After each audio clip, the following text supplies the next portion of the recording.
Yep. Hello, I'm Mrs. Bertrand, and today I'm going to be showing you a book slam on the book Nothing Like It in the World by Stephen Ambrose.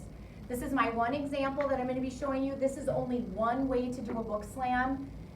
This is the way I chose to do it. You might set yours up this way. You might decide to do it completely different. Other options include doing a movie trailer type thing that's way more dramatic than this. You can use more people in it, and they have parts. We've seen examples of those, but that's another option. And then this is just the way I structured mine. So, getting started. The book I chose is Nothing Like It in the World by Stephen Ambrose. Stephen Ambrose is one of my all-time favorite authors. I've read many books by him. He died in 2002, and I was devastated because I thought I'll never get to read another book that he wrote because he's gone. He writes a lot of history books, and he does so much research on it, and I'm always so impressed with his writing. This book, if you're not familiar with it, is all about the building of the Transcontinental Railroad in this country. This whole process was gut-wrenchingly hard. It started in 1863, and it ended in 1869. And for those of you who are familiar with history, this is in the heart of the Civil War.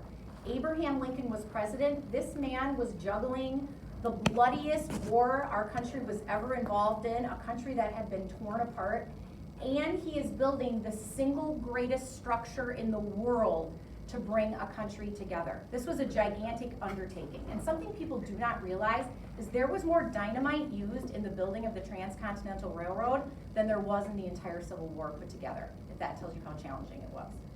This is a map of where the Transcontinental Railroad was. This is the main railroad, right here. The United States is very vast and large. This undertaking was so massive, one company could not do it on its own. And if you look at this map, it shows you there were 4 companies that were involved. And it shows you the different colors of where it's going. The way I think of the Transcontinental Railroad from reading this book is that it was a gigantic feat of engineering that I don't think could have been repeated anywhere else in the world. It took American know-how and grit to figure out even where to put this thing, let alone how to put it together. The vision of the people who came up with this idea to lay a railroad across the entire country during the 1800s, during the Civil War, took a lot of gumption. Because the concept of being able to do this and understand the impact this would have for how hard it was is something only a few people, I think, could realize. And the fact that they were able to convince other people to go along with them, and President Lincoln and the government to fund this, is absolutely incredible. And lastly, the courage that was involved and the risks they took to be able to do this to me is something I don't even think we could repeat today. I mean, I love America, but what they did back then, and in reading this book gave me appreciation that it was just phenomenal what they pulled off.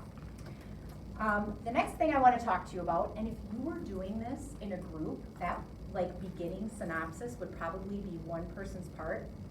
Notice I only used one slide, and then the next person would come in, and this could be their slide. You don't even have to use pictures. Maybe you have music, props, something else. I just chose to do 4 slides to represent 4 people in 4 parts, right?